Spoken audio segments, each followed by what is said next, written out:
Tavaline nohu on inimkonnaga kaasas käinud juba aegade algusest.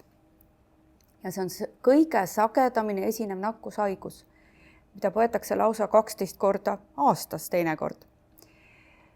Doktor Vaher, mis on sellise sagedase nakatumise põhjuseks?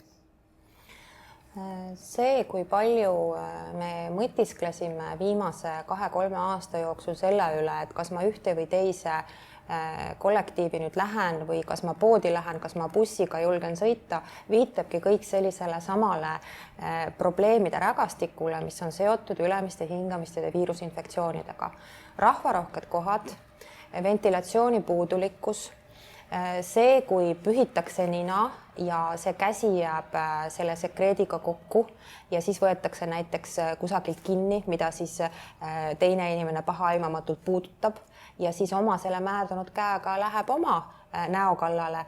Need on need põhiasjad, mida saab sellise teadliku kohal oleva mõtiskeluga takistada. Et ma ei lähe sinna poodi, kui ma tean, et seal on kella 5-6 väga palju rahvast, ma pigem lähen mingisugusel teisel ajal või siis ka ühistranspordis. Endiselt ei teeks paha, kui teadaolevalt on sul immuunsüsteem nõrgem, siis kanna maski, pese käsi ja kindlasti kasuta neid võtteid, millega oma immuunsust turgutada ja mis siis oleksid need põhilised asjad ju, mida siin meie kliimas ka vana rahvas on aegade algusest ikkagi soovitanud teha.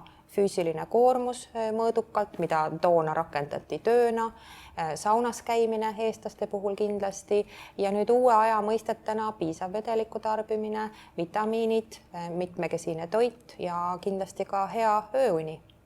Tänan, doktor, nende huvitavate mõtete ja kasulike nõuannete eest. Aitäh! Aitäh!